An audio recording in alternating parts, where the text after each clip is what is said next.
Looky, that's got to be a bed right there, a little sandy spot. Nobody home yet. Maybe there will be later today. Welcome on back to the channel, everybody. Springtime bass fishing. This is arguably the Super Bowl time when everyone gets out and is pumped to go bass fishing because fish are fat. They start getting up into the shallow waters and you can catch them this deep of water, big fish. So huge opportunity time of the year. So we're going to be going over some tips today, just some general methods, some tactics that are going to make you an efficient springtime angler. Let's go.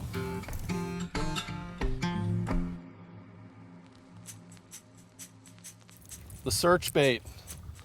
You got to have yourself a good search bait ready to go.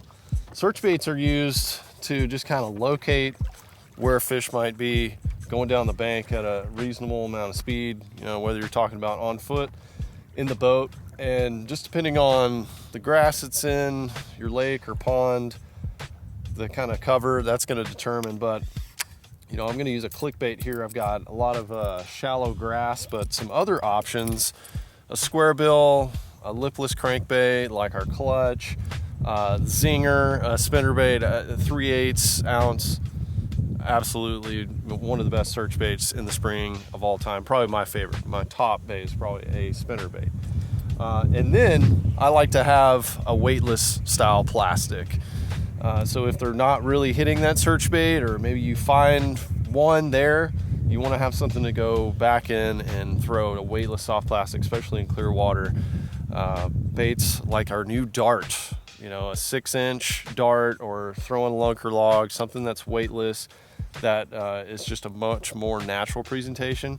And then I like to have a Texas rig. You cannot go through spring without having some sort of Texas rig ready to throw at particular targets where bass might be moving up to spawn or are spawning.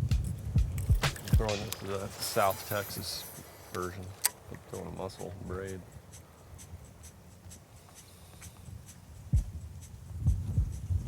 Looking. Always got to be looking for signs of bass in the spring. Water temperature plays a gigantic part in springtime fishing. And if it's over 60 degrees, bass are going to be starting to move shallow. And then once it is at 62, that's the magic temperature. That's when bass are going to be spawning. They actually start moving up, making beds, and spawning. So that little bit of change can make all the difference. I always like to say the first week of the month where there's 3 nights that are in the 60s, you better be going fishing the next day.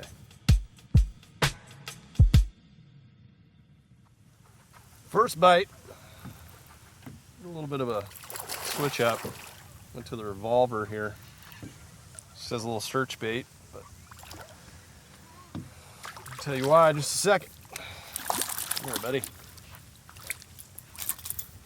Nice male bass moving up to make a bed probably, or just getting ready to. Beaut. So I just kind of had a wild hair, went with a revolver. Number one, a topwater can be a decent bed fishing bait, especially in clear water, because fish don't like anything hanging around the bed for too long, and if something is suspending over it, they'll come up and crush it. So if you do those pauses, they'll actually come up and hit a topwater while they're on bed. But if the water's, you know, getting up there around that 60 degrees, they'll start hitting topwaters, and it becomes a good search bait as well. So a buzz bait or something like this that can just buzz on top of water pretty quick. I can pause it and still get bites, but I can buzz it around. You know, it's pretty much a clear water search bait. So I'm gonna do this, plus I don't get tangled in any of the weeds when I'm throwing it. And topwaters generally get a big bite every once in a while too. But that's my first bite. I'm gonna throw around here a couple more times. If I get a few bites in a tight spot, then I'm gonna break out my plastics, and I'm definitely gonna start looking for a fish. I think we're definitely gonna find a bass or two that's gonna move up on a bed. We're still in that mid to high 50s, so it's not the magic temperature yet, but as it warms up during the day, you'll see male bass start to move up into shallow water and get more aggressive. If you look for beds, you want to look for sandy spots. It's where the fish uses their tail to clear out vegetation and dirt and try to get down to a hard bottom. And you got to have polarized sunglasses to really be able to see and look at, basically break that glare up. But oh my gosh, one just ate it right there. Look at that fish. Really defensive. My goodness, he's gonna eat it again. Got him.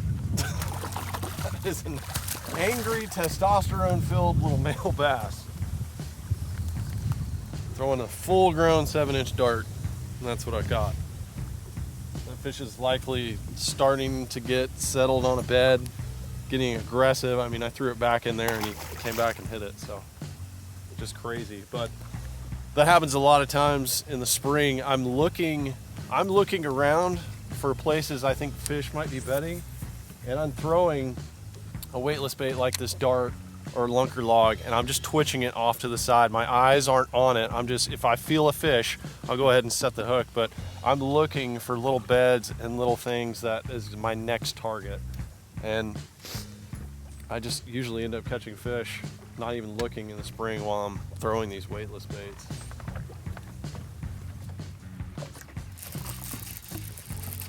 Oh my gosh, speed demon, little guy.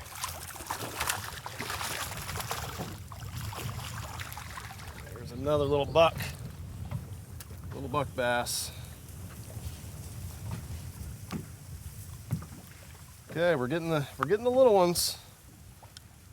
Finding these males. I still think that the females are going to be a little bit deeper right now, just given the fact that we're catching a lot of little ones up here. I haven't seen any big ones cruising. I haven't seen any fish on beds locked down, so we might have to do something a little different to catch the big females, but we're going to try up in these shallow stick-ups for just a little bit longer.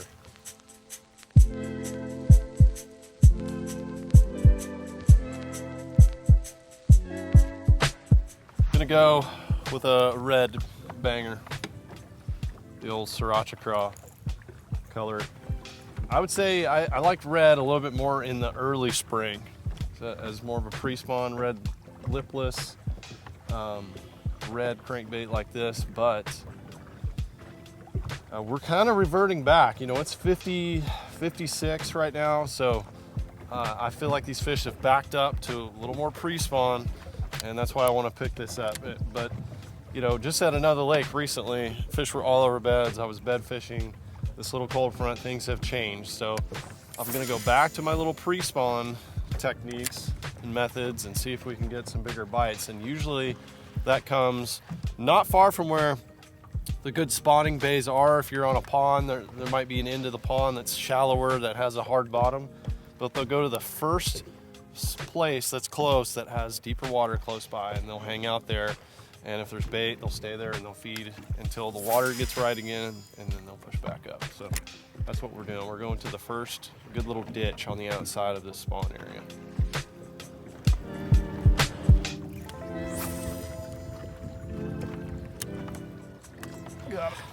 Got a tasty one here now. Oh, don't you come off, you tasty.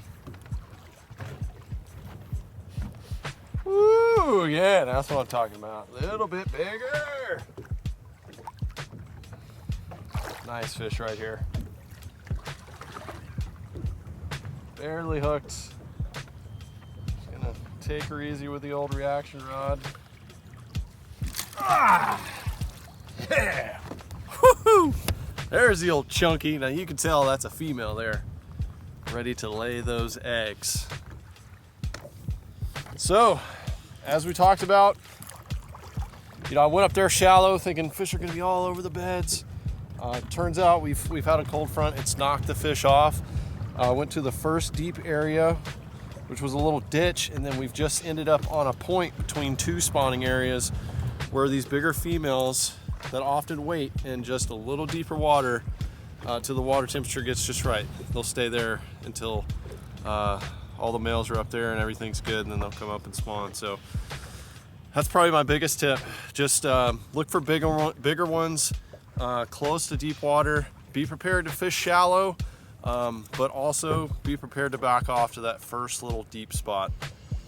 So thank y'all for tuning in for spring fishing tips. Hope you catch some big old fat females like this. And we'll see y'all on the next one.